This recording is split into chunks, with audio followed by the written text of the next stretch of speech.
السلام علیکم ورحمۃ اللہ وبرکاتہ۔ الحمدللہ رب العالمین والصلاة والسلام علی نبینا محمد وعلی آلہ وصحبہ اجمعین ومن تبعہم بإحسان الی یوم الدین۔ اعوذ باللہ السمیع العلیم من الشیطان الرجیم من ہمزہ ونفخہ ونفثہ۔ بسم اللہ الرحمن الرحیم۔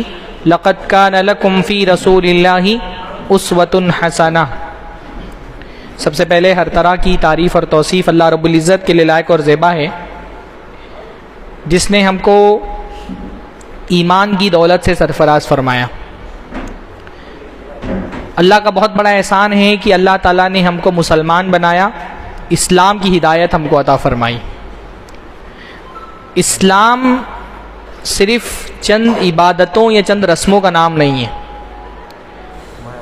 اسلام ایک لائف سٹائل کا نام ہے، ایک طرز زندگی کا نام ہے۔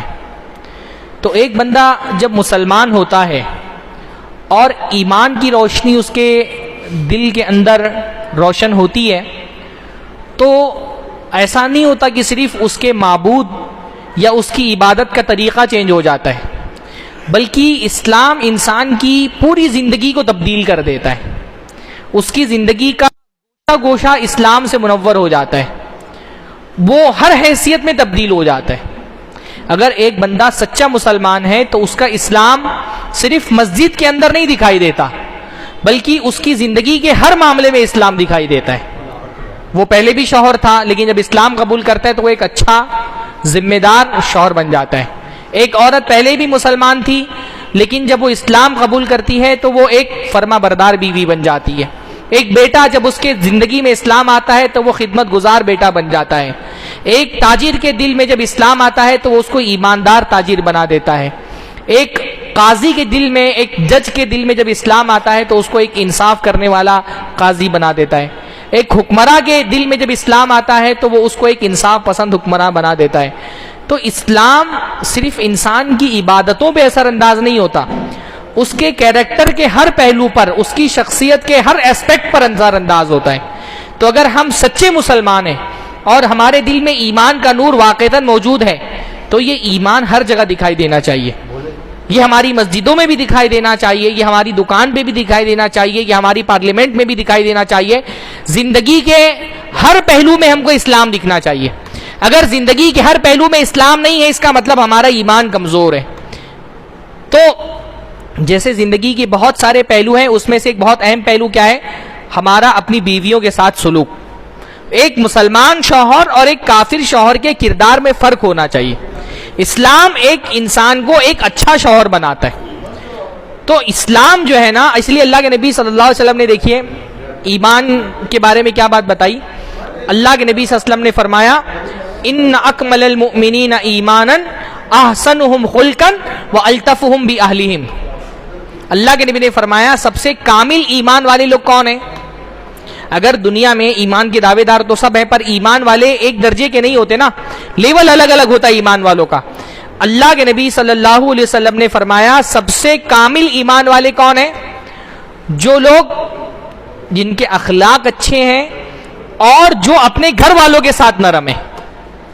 اللہ کے نبی نے نماز اور روزے کی مثال نہیں دی ایمان کے حوالے سے، ایمان کو اللہ کے نبی نے اخلاق سے جوڑا اور ایمان کو گھر والوں کے ساتھ معاملے سے جوڑا کہ اگر کامل ایمان والے کون ہیں یہ دیکھنا ہے تو بھئی نماز میں کیسے دیکھو گے؟ اللہ کے نبی کے زمانے میں جو معاشرہ تھا اس میں تو سبھی لوگ نماز پڑھتے تھے، حتیٰ کہ منافق بھی نماز پڑھنے آتے تھے۔ تو نماز میں تو نہیں سمجھ میں آئے گا کہ ایمان والے کون ہیں، سچے ایمان والے۔ روزوں میں نہیں دکھائی دے گا کہ سب روزہ رکھ رہے ہیں۔ فرمایا کامل ایمان والے وہ ہیں، کامل ایمان کی علامت یہ ہے کہ آدمی کے اخلاق اچھے ہو جائیں اور خاص طور پہ اس کے گھر والوں کے ساتھ وہ نرم ہو جائے، کیونکہ باہر والوں کے ساتھ اخلاق کے ساتھ پیش آنا یہ تو بہت آسان ہے اور یہ ضرورت ہوتی ہے ہماری۔ بھائی میں دکاندار ہوں تو جو میرا کسٹمر ہے اس کے ساتھ تو میں اخلاق سے ہی پیش آؤں گا، کیونکہ اس کے ساتھ میری روزی روٹی جڑی ہوئی ہے۔ میں اگر امپلائی ہوں تو میں اپنے باس کے ساتھ تو اچھے اخلاق سے پیش آؤں گا، کیونکہ میری جاب اس کے ساتھ جڑی ہوئی ہے۔ اصل ہمارے اخلاق کا امتحان کہاں ہوتا ہے؟ جب ہم اپنے گھر والوں سے سلوک کر رہے ہوتے ہیں، اپنے بچوں سے، اپنی بیویوں سے، وہاں اگر ہم اچھے اخلاق کا مظاہرہ کر لے گئے تو یہ ہمارے ایمان کی دلیل ہے، یہ ہمارے کامل ایمان والے ہونے کی دلیل ہے۔ تو ایک بندہ جب وہ اسلام اگر ہمارا سچا ہے تو ہم کو صرف عبادتوں میں اپنے دین کو درست نہیں کرنا ہے، بلکہ اپنے معاملات میں بھی، اپنے زندگی کے جو سماجی زندگی ہے اس میں بھی ہماری ایمان کو، ہمارے اسلام کو انشاءاللہ تعالی درست کرنا ہے نا، کیونکہ ہمارا دین جو ہے وہ ہم کو صرف عبادتیں نہیں سکھاتا، ہمارا دین ہم کو معاملات بھی سکھاتا ہے، بیوی کے ساتھ کیسے سلوک کرنا ہے، بچوں کے ساتھ کیسے سلوک کرنا ہے، اپنے پڑوسیوں کے ساتھ کیسے سلوک کرنا ہے، مسلمانوں کے ساتھ کیسا سلوک کرنا ہے، کافروں کے ساتھ کیسا سلوک کرنا ہے، ہماری پوری زندگی کو اسلام تبدیل کرتا ہے۔ اللہ نے فرمایا ادخلوا فی السلم کافہ، اسلام میں پورے کی پورے داخل ہو جاؤ، صرف نمازوں کی مسلمان مت رہو، صرف روزوں اور حج کے مسلمان مت رہو، تمہارا معاملہ اپنے پڑوسیوں کے ساتھ بھی مسلمانوں جیسا ہونا چاہیے، اپنے دوستوں کے ساتھ بھی مسلمانوں جیسا ہونا چاہیے، اپنی بیویوں کے ساتھ بھی مسلمان جیسا ہونا چاہیے، اپنے بھائیوں کے ساتھ بھی مسلمان جیسا ہونا چاہیے۔ اس لیے اللہ تعالیٰ نے اللہ کے نبی صلی اللہ علیہ وسلم کو مبعوث کر کے ہمارے لیے آئیڈیل بنا دیا کہ اللہ کے نبی، تم کو کامل انسان دیکھنا ہے کہ کیسے ہوتا ہے تو اللہ کے نبی کو دیکھو۔ اللہ کے نبی کامل بشر ہیں، ہر انسانی کمال میں اللہ کے نبی معراج پر پہنچے ہوئے انتہا درجے پر، اس لیے اللہ کے نبی کو اللہ نے ہمارے لیے اسوہ بنایا۔ لقد کان لکم فی رسول اللہ اسوۃ حسنہ، اللہ کے رسول صلی اللہ علیہ وسلم کی زندگی تمہارے لیے بہترین نمونہ ہے۔ کس معاملے میں؟ کہ اللہ کے نبی صرف نمازوں میں ہمارے لیے اسوہ ہیں؟ کیا صرف روزوں میں ہمارے لیے اسوہ ہیں؟ کیا صرف حج میں ہمارے لیے اسوہ ہیں؟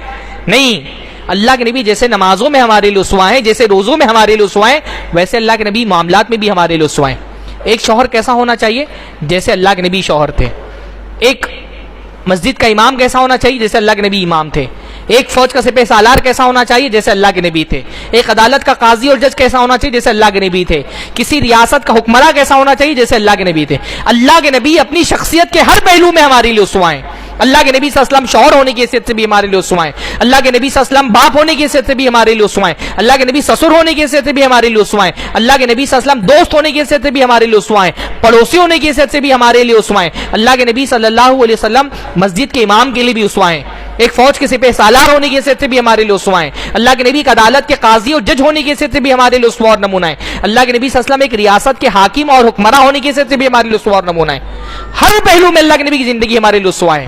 اس لیے ہر پہلو میں نبی کی سنتوں کو ڈھونڈ ڈھونڈ کے اس پہ عمل کرنا چاہیے۔ نماز میں کرتے ہیں نا، نماز میں کیسے ہم پابندی کرتے ہیں بھائی؟ رکوع سے پہلے، رکوع سے کے بعد اللہ کے نبی رفع الیدین کرتے تو ہم رفع الیدین کرتے ہیں۔ تشہد میں اللہ کے نبی انگلی ہلاتے تھے تو ہم بھی انگلی ہلاتے ہیں۔ اللہ کے نبی کی سجدے کی کیفیت تھی تو ہم ویسے ہی سجدہ کرتے ہیں۔ اللہ کے نبی تورک کرتے تو ہم تورک کرتے ہیں۔ جیسے نمازوں میں نبی کی سنت ہمارے لیے قابل اتباع ہے، ویسے گھر میں بھی اللہ کے نبی کی سنت ہمارے لیے قابل اتباع ہے۔ ہم میں سے کون لوگ، کتنے لوگ اس بات کے لیے فکر کرتے ہیں کہ میری بیوی کے ساتھ جو سلوک ہے اس میں نبی کی سنتوں کا کتنا پابند ہوں؟ نبی کی سنت صرف نمازوں میں نہیں ہے، بیوی کے ساتھ سلوک کرنے میں بھی نبی کی سنتیں ہمارے لیے اسوہ ہے کہ نہیں؟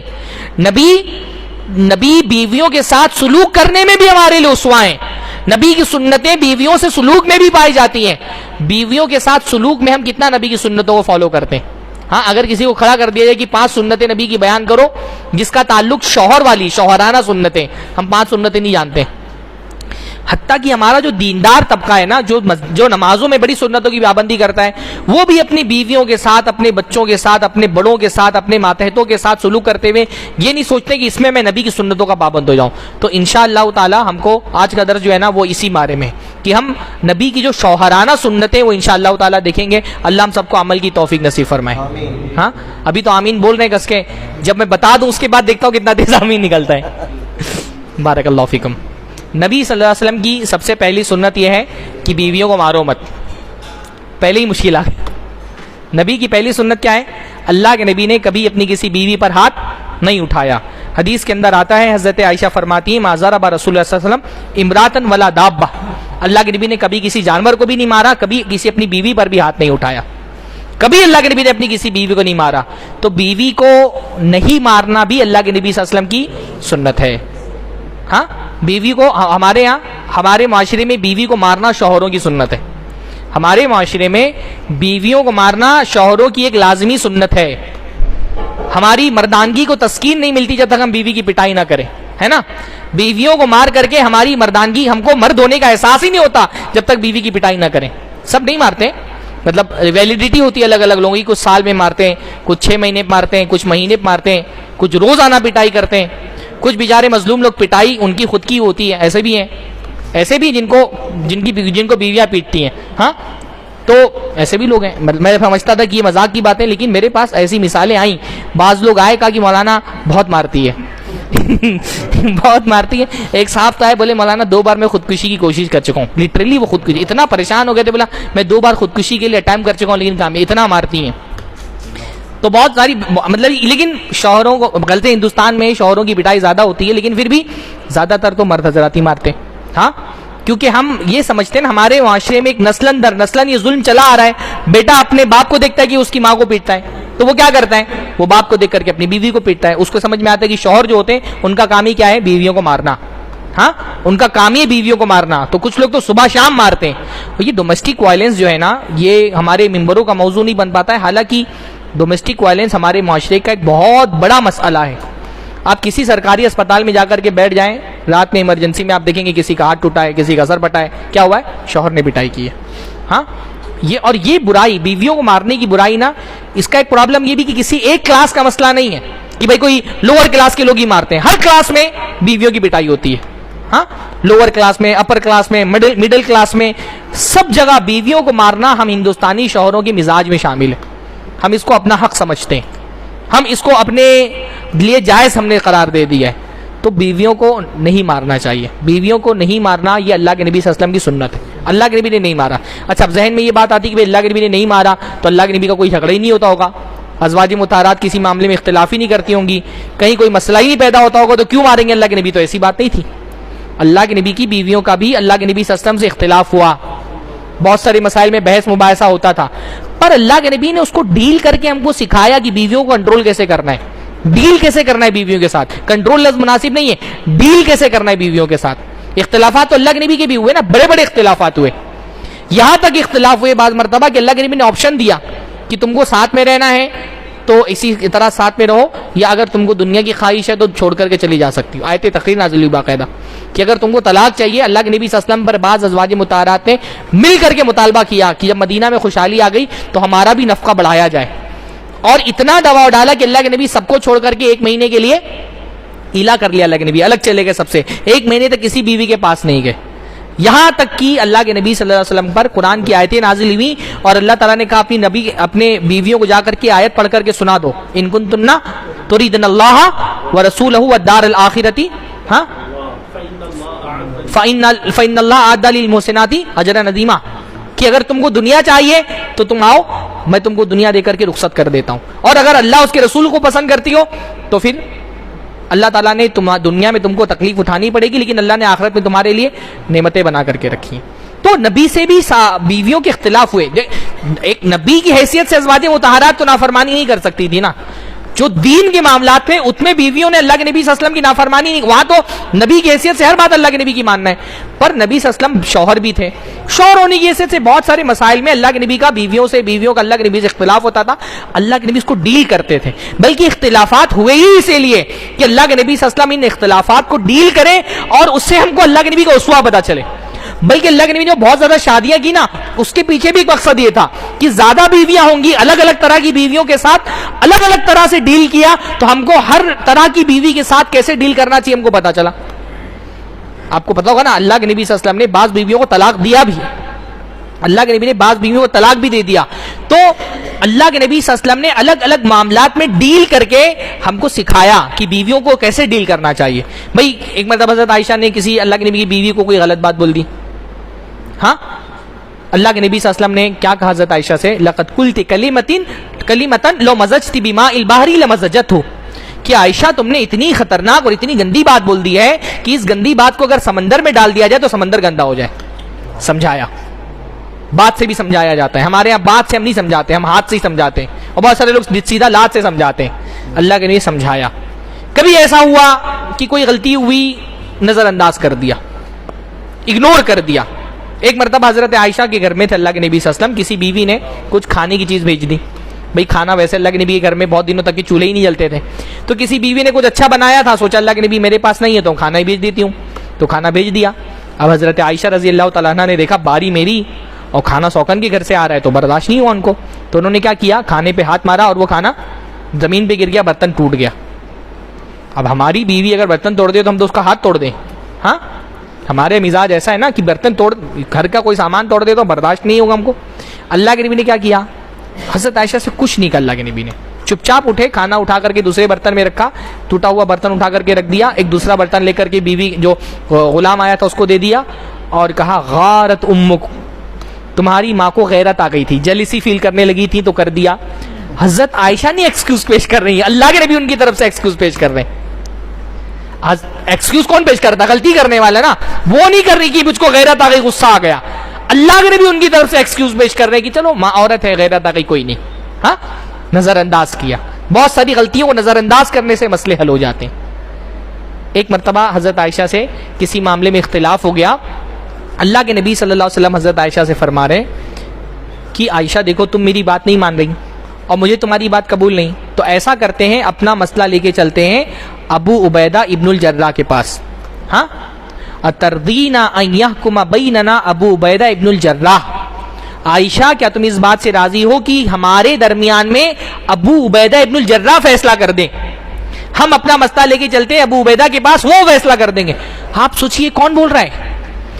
کائنات کے امام، اللہ کے نبی، رسول، مسلمانوں کی فوج کے سپہ سالار، مسجد نبوی کے امام، ریاست مدینہ کے حاکم، مسلمانوں کی عدالت کے خود قاضی ہیں، جج ہیں، لوگ ان کے پاس فیصلہ کرانے آتے ہیں، اور یہ اپنی بیوی سے کیا کریں؟ چلو ہم کسی اور سے فیصلہ کرا لیتے ہیں. کسی حیثیت کا روب نہیں جتا رہے کہ میری بات تو تم کو ماننی پڑے گی، کہنے چلو نہیں مانتی ہو ابو عبیدہ سے فیصلہ کرا لیتے ہیں. ہاں، اس درجے میں ہے ہمارے اندر، اتنا صبر ہے ہمارے اندر. ہاں، حضرت عائشہ کہتی ہیں کہ میں نہیں چاہتی ابو عبیدہ سے فیصلہ کرانے. کیوں؟ کہتی ہیں فَإِنَّهُ لَا يَحْكُمُ عَلَيْكَ لِي، مجھے ابو عبیدہ پہ اعتماد نہیں ہے کہ وہ میرے حق میں آپ کے خلاف فیصلہ دیں گے، میں نہیں جاتی ان سے فیصلہ کرانے. تو اللہ کے نبی کہتے ہیں ترضینا بحکم عمر، اچھا ٹھیک ہے ابو عبیدہ سے فیصلہ مت کراؤ، کیا عمر کو فیصل بنانے پہ راضی ہو؟ عمر سے فیصلہ کراؤ گی؟ کہا انا اخاف من عمر، مجھے عمر سے ڈر لگتا ہے، عمر سے بھی فیصلہ نہیں کراؤں گی. تو حضرت اللہ کے نبی نے فرمایا اترضینا بحکم ابی، اپنے ابا ابو بکر سے فیصلہ کراؤ گی؟ چلو ان سے فیصلہ کرا لیتے. کہاں ابا سے فیصلہ کرا لوں گی. یہ اسوہ دی اللہ کے نبی صلی اللہ علیہ وسلم نے ہم کو کہ اختلافات ہو تو ایسے ڈیل کیا جاتا ہے نا، کبھی نظر انداز کر کے، کبھی سمجھا کر کے محبت سے، کبھی غصہ ہو کر کے. غالباً حضرت حفصہ سے ایک مرتبہ اتنا ناراض ہو گئی کہ 2 مہینہ ان کے پاس نہیں گئے. ہاں، کبھی منع کر کے محبت سے. حضرت صفیہ سے جب اللہ کے نبی کی شادی ہوئی تو حضرت صفیہ کے والد کو اور ان کے شوہر کو جنگوں میں قتل کیا گیا تھا، اللہ کے مسلمانوں نے قتل کیا تھا. تو حضرت صفیہ کو اللہ کے نبی بہت مناتے تھے. اللہ کے نبی حضرت صفیہ سے بھی بہت محبت کرتے تھے، بہت مناتے تھے، بار بار سمجھاتے تھے کہ دیکھو صفیہ، میں تمہارے شوہر کو نہیں مارنا چاہتا تھا، تمہارے باپ کو نہیں قتل کرنا چاہتا تھا، لیکن انہوں نے مجھے مجبور کر دیا. صفیہ کے والد کون تھے؟ حیی بن اخطب، وہ جو پورا جو ہے 10,000 کی فوج لے کے مدینہ پہ حملہ آور ہو گئے تھے غزوہ خندق کے موقع پہ. اگر اللہ کی رحمت نہیں نازل ہوتی تو مدینہ کے لوگوں کو ختم کر دیا جاتا. تو سمجھاتے تھے، اتنا مناتے تھے، اتنا مناتے تھے کہ حضرت صفیہ آخر میں مان گئی، ان کے دل سے بالکل وہ بات نکل گئی. تو کبھی سمجھا کر کے محبت سے، کبھی غصہ ہو کر کے، کبھی نصیحت کر کے، کبھی بستر الگ کر کے. اللہ کے نبی صلی اللہ علیہ وسلم نے ہم کو سکھایا ہے کہ عورتوں کے ساتھ ڈیل کیسے کرنی ہے، عورتوں کے ساتھ معاملہ کیسا کرنا ہے. پر ہم یہ جو ازدواجی زندگی کے ہمارے معاملات ہوتے ہیں نا، اس میں ہم دین کو نہیں آنے دیتے، اس میں ہم بالکل سخت ہو جاتے ہیں. اللہ کے نبی کی حدیثیں ہم کو یاد نہیں رہتی. اللہ کے نبی نے فرمایا لا یفرق مومن عن مومنۃ ان کرہ منها خلقا رضی منها آخر، کوئی مومن مرد کسی مومنہ عورت سے ناراض نہ ہو، اگر کوئی بات اس کی بری لگ رہی ہے تو یہ دیکھے کہ بہت ساری باتیں اس کے اندر اچھی بھی ہیں. ایک تعلیم دی ہم کو کہ نظر انداز بھی کرنا سیکھو، ہر چیز تمہارے موافق نہیں ہو جائے گی.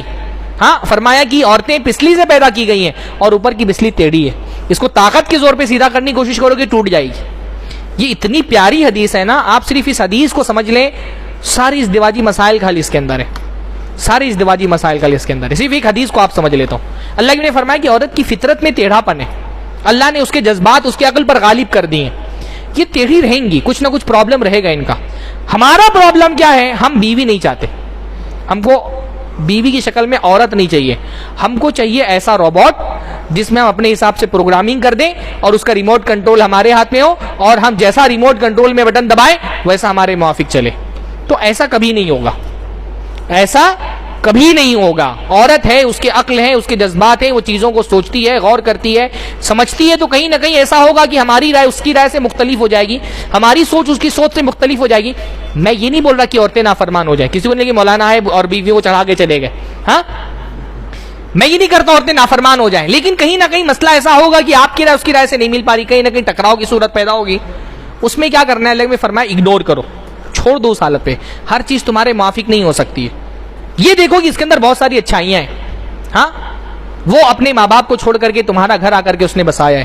اولاد کی نعمت اللہ تعالیٰ نے تم کو اس کے ذریعے سے دی ہے, تمہاری جنسی خواہش اس کے ذریعے سے پوری ہو رہی ہے, وہ حرام سے بچانے کا سبب ہے تمہارے لیے, کھانا پینا دے رہی ہے. بہت ساری بھائی عورتوں کی اچھائیاں سوچنا شروع کریں تو زیادہ دماغ پہ انشاءاللہ تعالیٰ غور ڈالنے کی ضرورت نہیں پڑے گی, بہت ساری اچھائیاں دکھائی دیں گی.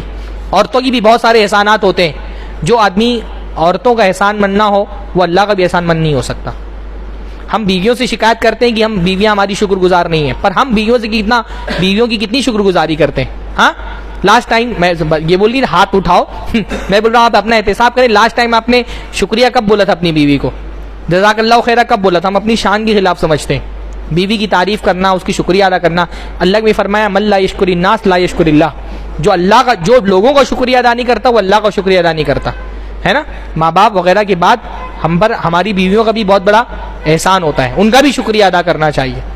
تو بہت ساری چیزیں اگنور کرنے کی ہوتی ہیں. اللہ نے سکھایا نا, حضرت عائشہ کو ڈانٹا نہیں, کچھ نہیں بولا, اگنور کر دیا. اگنور کرنے سے بہت سارے مسائل حل ہو جاتے ہیں, پر ہم اگنور کرنا نہیں جانتے.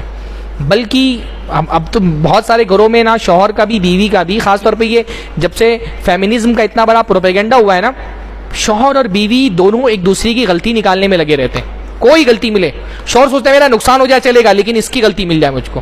ہاں, بحث کرنے کے لیے چکر میں پڑے رہتے ہیں, کوئی نہ کوئی نقطہ ملے بحث کرنے کا. اپنی یعنی بحث اور عورتوں سے بحث تکرار کر کے کیا ملنے والے. ہاں, عورتوں سے بحث کر کے کبھی ایسا ہوا ہے آپ نے عورت سے بحث کی اور عورت کو ہرا دیا ہے؟ دنیا کا بڑا سے بڑا ڈیبیٹر نہیں ہرا سکتا. ہاں, عورتوں سے بحث میں کون جیت سکتا ہے بھائی؟ آپ کو ان کی باتیں نہیں سمجھ میں آئیں گی, کون سی بات چل رہی تھی کہاں سے کہاں چلی گئی. ہاں, جب بحث ختم ہو جاتی ہے اور ٹھنڈے دماغ سے آپ سوچتے ہیں تو آپ سوچتے ہیں بات تو یہاں چل رہی تھی تو یہاں کہاں سے آ گئی. عورتوں کی منطق مردوں کی منطق سے بہت مختلف ہوتی ہے, ان کی لاجک بہت الگ ہوتی ہے. بڑے سے بڑے علامہ بیوی کو نہیں خاموش کر سکتا وہ.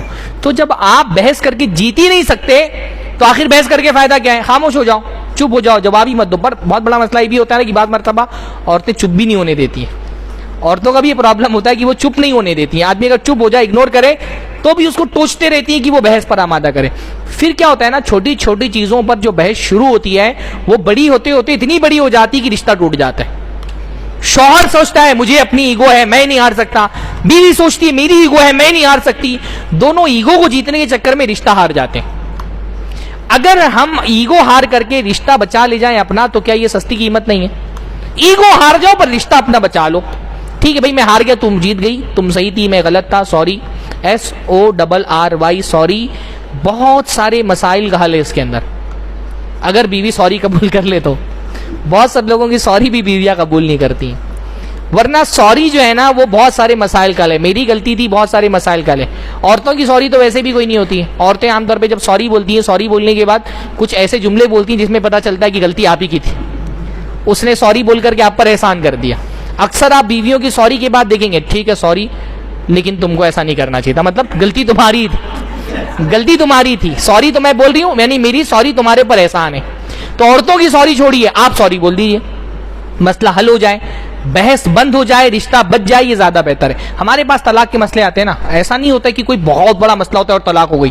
چھوٹی چھوٹی باتوں پہ طلاق ہو رہی. کیوں؟ کیونکہ جھگڑے ہوتے ہیں, لڑائیاں ہوتی ہیں, اور چھوٹی سی بات بلتے اتنی پھیل جاتی ہے کہ پھر نوبت طلاق تک کے آ جاتی ہے. تو جھگڑا مت کرو, لڑائی مت کرو, مارو مت. ہاں, اب ہمارے یہاں مسئلہ, اچھا قرآن نے مارنے کی اجازت دی ہے, قرآن نے اجازت دی ہے مارنے کی, لیکن وہ بہت ساری شرطوں کے ساتھ ہے. اللہ نے کیا فرمایا؟ واللاتی تخافون نشوزہن, وہ عورتیں جن کے بغاوت کا تم کو خوف ہو. نشوز کا مطلب کیا ہوتا ہے؟ ایک دم باغی ہو گئی عورت, تو ایک دم اطاعت کر کے ہی نہیں دے رہی ہے, ہر بات پہ لڑائی کر رہی ہے, ایک دم حاوی ہو گئی ہے گھر پہ, اور اس سے مسائل پیدا ہو رہے ہیں. گھر نہیں چل سکتا نا. اگر عورت نافرمان ہو جائے سرے سے, کوئی بات نہیں مانے, تو گھر کیسے چلے گا؟ جیسے ادارے کا ایک سربراہ ہوتا ہے ویسے گھر کا سربراہ مرد ہے.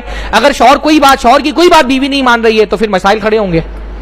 تو فرمایا جن کو نشوز کا تم کو خوف ہو, تو پہلی بات یہ ہے کہ بڑا کوئی مسئلہ ہے تب مارنے کی اجازت ہے. ہمارے یہاں تو کھانے میں نمک زیادہ ہو گیا تو مار دیا. ہاں ہمارے یہاں تو بعض مرتبہ تو وہ بغیر کسی وجہ کے مارتے ہیں. دیہاتوں میں بعض علاقوں میں رسم چلتی تھی پہلے, ابھی بھی شاید چلتی ہے, شوہر کو جو ہے نا پہلے دن سمجھا کے بھیجا جاتا ہے کہ پہلی رات میں مارو, پہلی رات میں مارو, کچھ ایسا لات سے کچھ مارتا ہے پہلی رات میں, تاکہ پہلے ہی رات سے تمہارا روب جما رہے. ہاں تم مرد دکھو, مردانگی اپنی پہلے ہی دن ثابت کر دو مار کر کے. دیہاتوں میں پہلے عورت مردوں کو سمجھا کے بھیجتے تھے کہ پہلے ہی دن ہی مارنا. بھائی اللہ کے نبی سے بڑا مرد اس کائنات میں پیدا نہیں ہوا. اللہ کے نبی نے کبھی اپنی بیوی کو نہیں مارا. مارنا کوئی مردانگی نہیں ہے, برداشت کرنا مردانگی ہے. برداشت کرنا مردانگی ہے, مارنا مردانگی نہیں ہے. اللہ نے کیا فرمایا؟ الرجال قوامون علی النساء, مرد عورتوں پہ قوام ہیں. قوام کی بہت ساری تفسیر صحابہ نے کی ہے, اس میں سے ایک تفسیر یہ بھی ہے کہ قوام اس لیے اللہ تعالیٰ نے کہا مردوں کو کہ جیسے بعض مرتبہ ایسا ہوتا ہے آپ کا ایک بڑا بیٹا ایک چھوٹا بیٹا ہے, اب کسی معاملے میں دونوں میں اختلاف ہو گیا, چھوٹے بیٹے نے کچھ زیادہ لے لیا, کوئی چیز بڑے بیٹے کو کم ملی, تو آپ کیا بولتے ہیں بڑے بیٹے کو؟ بیٹا چھوڑو, تم بڑے ہو, اگنور کرو. چھوٹا بھائی ہے, لے لینے دو زیادہ, بولتے ہیں نا کہ بھائی تم بڑے بھائی ہو, وہ چھوٹا بھائی ہے, چلو اگر تھوڑا سا کچھ اس نے زیادہ لے لیا تو کوئی بات نہیں. تو مردوں کو قوام اسی حساب سے کہا گیا ہے کہ تم بڑے ہو, اگر کہیں عورتوں میں کچھ نافرمانی ہو جا رہی ہے, کچھ کمی رہ جا رہی ہے, اگنور کرو. یہ تمہاری مردانگی کا تقاضا یہ ہے کہ اگنور کرو اگر کوئی چیز کمی زیادتی ہو جا رہی ہے. تو شریعت نے مارنے کی اجازت دی, کہ بڑی چیزوں میں مارنے کی اجازت نہیں دی, چھوٹی چیزوں میں مارنے کی اجازت نہیں دی. کوئی بہت بڑا مسئلہ پیدا ہو رہا ہے اور بہت بڑا مسئلہ بھی ہو رہا ہے تو ڈائریکٹ نہیں مارنا ہے. کیا فرمایا؟ واللاتی تخافون نشوزہن فعظوہن, پہلے ان کو نصیحت کرو, پہلے ان کو سمجھاؤ, ان کو بتاؤ کہ ایسا نہیں کرنا. جیسے اللہ نے نصیحت کی, نصیحت میں ایک وقفہ گزر گیا, آپ نے نصیحت کر کے دیکھ لیا بیوی مان کر کے نہیں دے رہی ہے, اس کے بعد اللہ کے نبی نے کیا فرمایا؟ اللہ تعالیٰ نے فرمایا قرآن مجید کے اندر واللاتی تخافون فعظوہن وہجرہن فی المضاجع, سمجھا کر کے دیکھ لیا نہیں مان رہی ہے, مسئلے کھڑے ہیں, گھر خراب ہو سکتا ہے, اب کیا کرو؟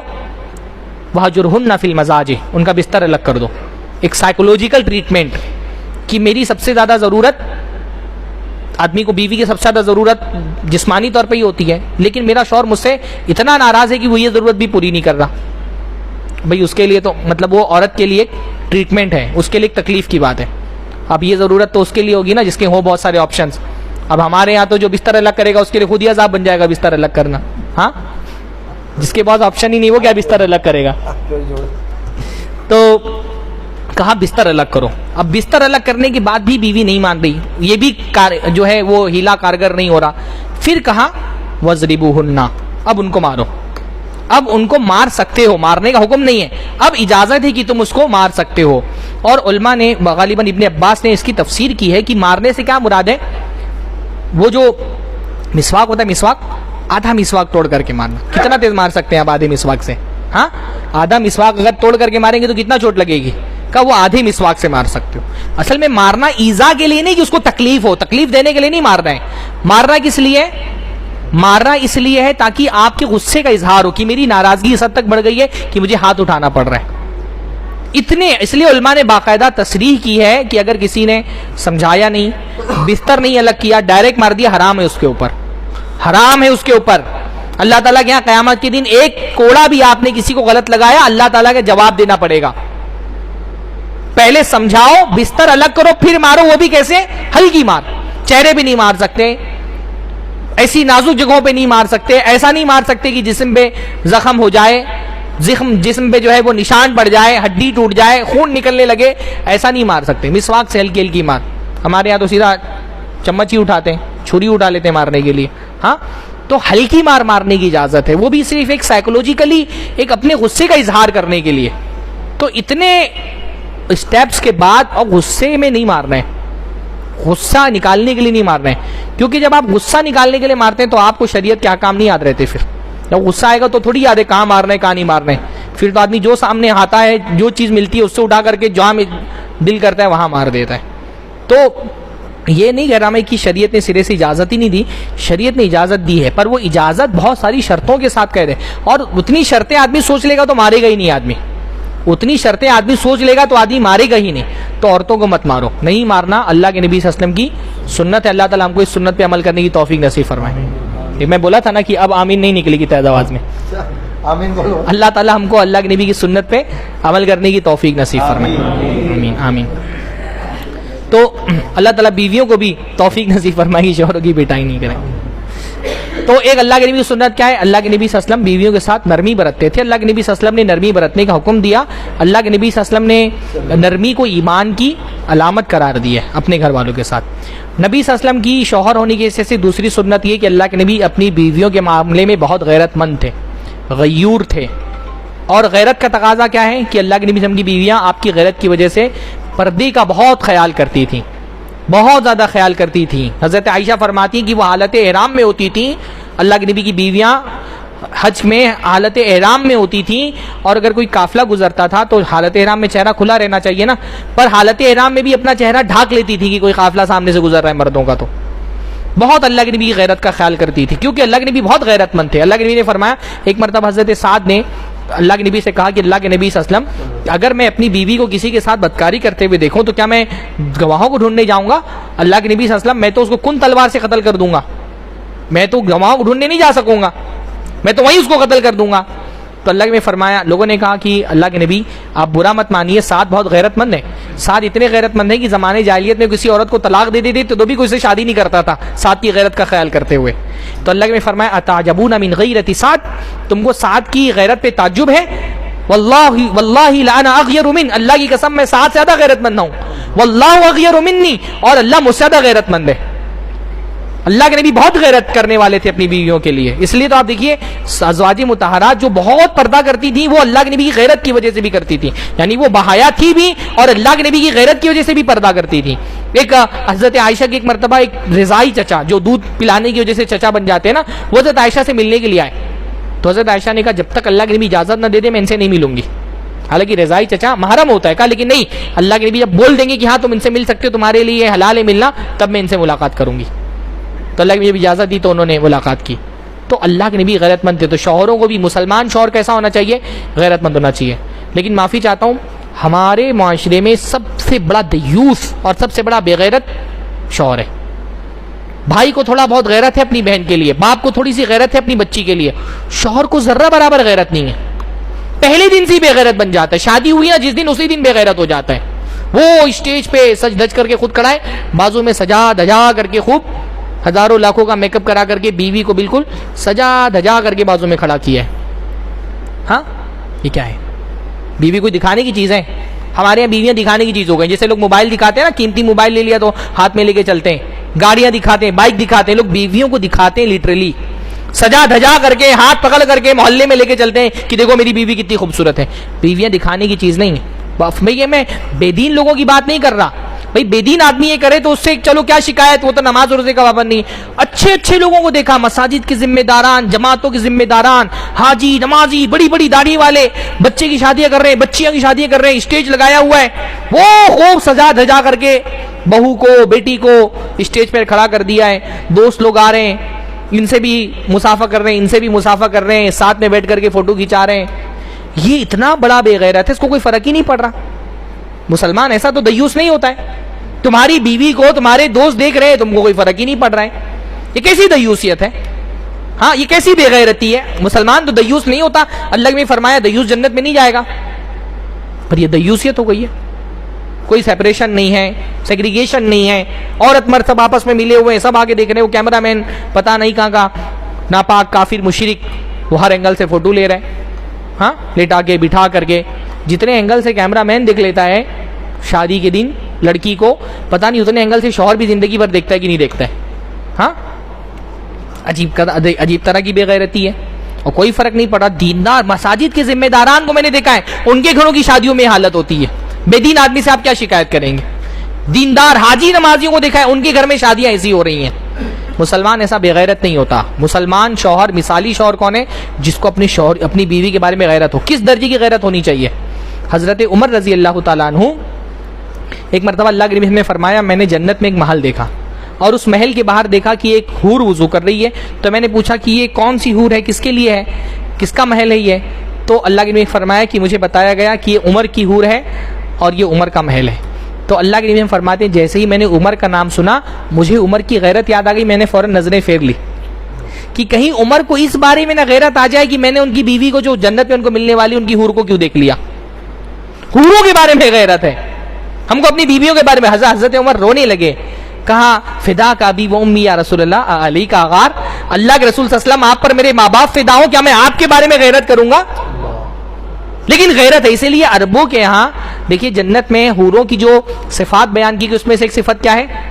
لؤلؤ مکنون ہے نا, حور مقصورات فی الخیام, ہاں, کامثال لؤلؤ مکنون, جیسے موتیاں ہوتی ہیں سیپی میں چھپی ہوئی, کسی کی نگاہ نے اس کو آلودہ نہیں کیا ہوتا ہے, ویسے ہوں گی وہ بیویاں, کسی کی نگاہ نے آلودہ نہیں کیا ہوگا. تو مثالی شوہر کی دوسری صفت کیا ہے؟ کہ وہ اپنی بیوی کے لیے غیرت مند ہوتا ہے. مثالی شوہر کی تیسری صفت کیا ہے؟ اللہ کے نبی کی سنت کیا ہے؟ کہ اللہ کے نبی صلی اللہ علیہ وسلم اپنی بیویوں سے محبت کرتے بھی تھے اور اس محبت کا اظہار بھی کرتے تھے, اپنی محبت جتاتے تھے اللہ کے نبی صلی اللہ علیہ وسلم, ہے نا. ایک مرتبہ حضرت عائشہ نے, وہ بہت پیارا واقعہ ہے, صحیح بخاری میں وہ روایت موجود ہے, 7 عورتوں کا قصہ سنایا. 7 عورتوں نے اپنے شوہر کے ساتھ جو معاملات تھے وہ بتائے. تو اس میں سے ایک ام زرع تھی. ام زرع نے بتایا کہ میرے شوہر مجھ سے ایسی ایسی ایسی ایسی محبت کرتے ہیں. سب سے اچھا قصہ انہی کا تھا, سب سے زیادہ محبت ان کے شوہر نے ان سے کی تھی. تو اللہ کے نبی نے جب وہ حضرت عائشہ قصہ سنا چکی تو اللہ نے فرمایا کہ انا لکی کا ابو زرع لام زرع, کہ میں تمہارے لیے ویسا ہوں جیسے ابو زرع ام زرع کے لیے تھے, یعنی میں تم سے ویسی ہی محبت کرتا ہوں جیسے ابو زرع ام زرع سے کرتے تھے. ان محبتوں کا اللہ کے نبی اظہار کرتے تھے, الگ الگ طریقوں سے اظہار کرتے تھے. کبھی ایک محبت کے اظہار کا طریقہ ہوتا ہے نا, پیار سے نام لینا. ہاں, پیار سے اللہ کے نبی حضرت عائشہ کو کیا بولتے تھے پیار سے؟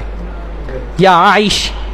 کبھی ہوتا ہے نا شارٹ کر دیتے نام, اب محبت میں کیا کرتے ہیں نام چینج کرتے ہیں نا, تو کبھی کبھی یا عائش کہتے تھے, عائش, عائشہ سے عائش. کبھی حمیرہ کہتے تھے. حمیرہ کس کو کہتے ہیں؟ جو گوری عورت ہو جس کے گورے پن میں ذرا سا سرخی کی طرف میلان ہو تو اس کو حمیرہ کہا جاتا ہے. تو حمیرہ, عائش, کبھی اس ذریعے سے محبت کا اظہار کرتے تھے. اللہ کے نبی صلی اللہ علیہ وسلم کبھی, یعنی محبت تو اپنے اظہار کے لیے راستے ڈھونڈ ہی لیتی ہے, ہوگی تو آپ اظہار کا طریقہ ہی ڈھونڈ لیں گے کوئی نہ کوئی. اللہ کے نبی صلی اللہ علیہ وسلم کھانا کھاتے تھے ساتھ میں حضرت عائشہ کے گود میں. حضرت اللہ کے نبی صلی اللہ علیہ وسلم کی وفات حضرت عائشہ کی گود میں ہوئی. ہاں, گود میں حضرت عائشہ کی وفات ہوئی اللہ کے نبی ہم کی. کھانا کھاتے تھے ساتھ میں, کھانا کھاتے تھے ایک پلیٹ میں. کہتی ہیں حضرت عائشہ کی حالت حیض میں بھی میں ہوتی تو اللہ کے نبی ہڈی کا ٹکڑا اٹھا کر کے گوشت کاٹتے, میں جہاں سے گوشت کاٹ کر کے رکھتی تو اللہ کے نبی دیکھتے کہ میں نے کہاں سے گوشت کاٹا ہے, اللہ کے نبی گھما کر کے مجھے دکھا کر کے وہیں سے گوشت کاٹتے. ابھی کیا یہ محبت کے اظہار کا الگ سلیقہ ہوتا ہے نا, اس کے لیے کوئی لاجک نہیں چاہیے ہوتی, بس بیوی کو لگنا چاہیے کہ شوہر میرا محبت کرتا ہے. کہتے وہ کبھی میں شوربہ پیتی تو میں جہاں سے ہونٹ لگا کر کے میں نے پیا ہوتا, اللہ کے نبی گھما کر کے پیالہ وہیں سے ہونٹ لگا کر کے پیتے, محبت کا اظہار کرنے کے لیے. اللہ کے نبی صلی اللہ علیہ وسلم کی زندہ, ہمارا بڑا مسئلہ ہے نا کہ رومانس اتنا بدنام لفظ ہو گیا ہے نا کہ ہم اس کو ہمیشہ وہ غلط سینس میں استعمال ہوتا ہے. کیونکہ ہمارے یہاں جو رومانس ہوتا ہے نا وہ ہمیشہ ہم غلط جگہ پہ ہی صرف کرتے ہیں, تو رومانس لفظ ہی غلط ہو گیا ہے. بھائی رومانس کا اصل جو منبع ہے جہاں پہ آپ کو خرچ کرنا ہے وہ تو آپ کی بیویاں ہیں نا. اللہ نے فرمایا کہ وَمِنْ آيَاتِهِ أَنْ خَلَقَ لَكُم مِّنْ أَنفُسِكُمْ أَزْوَاجًا لِتَسْكُنُوا إِلَيْهَا وَجَعَلَ بَيْنَكُم مَّوَدَّةً وَرَحْمَةً. اللہ کی نشانیوں میں سے ایک نشانی ہے کہ اللہ نے تمہیں میں سے تمہارا جوڑا بنایا اور تمہارے درمیان مودت ڈال دی. مودت کس کو کہتے ہیں؟ محبت کو. محبت کا ایک فارمیٹ جس میں اظہار بھی ہوتا ہے محبت کا, اس کو مودت کہا جاتا ہے. تو اللہ کے نبی صلی اللہ علیہ وسلم بیویوں سے بہت محبت کرتے تھے اور اس محبت کا اظہار بھی کرتے تھے, الگ الگ طریقوں سے کرتے تھے, ہدیہ دے کر کے. ہاں, آپ حضرت خدیجہ سے کتنی محبت تھی, زندگی میں جو محبت تھی. وفات پا گئی, حضرت خدیجہ نہیں تھی تو حضرت خدیجہ کی کوئی گھر میں کھانا اچھا بنتا تھا تو حضرت خدیجہ کی سہیلیوں کو پہنچا دیتے تھے. یعنی آپ دیکھیں گے نا حضرت خدیجہ کی محبت بالکل الگ ہی درجے کی تھی. اتنا کہ بعض مرتبہ حضرت عائشہ کو دوسری ازواج کو تھوڑا سا جیلیسی فیل ہونے لگتی تھی. ہاں, کیونکہ حضرت خدیجہ غم کی ساتھی تھی, درد کی ساتھی تھی, اللہ کے نبی کا سہارا تھی, کندھا تھی. جب کوئی اللہ کے نبی کے ساتھ نہیں تھا حضرت خدیجہ آپ کے ساتھ تھی. غم کا ساتھی جب خوشحالی میں ساتھ نہیں ہو تو انسان اس کو بہت مس کرتا ہے نا. جس نے غم میں آپ کا ساتھ دیا ہو, مشکلوں میں آپ کا سہارا بنا ہو, جب آسانیاں آ جائے اور آپ کے ساتھ نہ ہو, جب بدلہ دینے کا موقع آئے تو وہ ساتھ ہی میں نہ ہو, تو آدمی بہت اس کو مس کرتا ہے. اللہ کے نبی حضرت خدیجہ کو بہت مس کرتے تھے. اتنا کہ حضرت خدیجہ نہیں ہے تو سہیلیوں کے ساتھ اس نے سلوک کرتے ہیں. چلو خدیجہ نہیں تو خدیجہ کی سہیلیوں کے ساتھ اس نے سلوک کرو. تو اللہ کے نبی کا یہ کہ یہ اللہ کے نبی کی محبت کا اظہار تھا اپنی بیویوں سے. تو یہ بھی اللہ کے نبی کی سنت ہے. اللہ تعالیٰ ہم کو توفیق نصیب فرمائے. ہاں, آپ بھی بولیے آمین. یہ صرف جوانوں کا موضوع نہیں ہے. ابھی حافظ جی پوچھ رہے تھے بھائی اللہ کے نبی صلی اللہ علیہ وسلم کی یہ ساری حدیثیں کس پیریڈ کی ہیں؟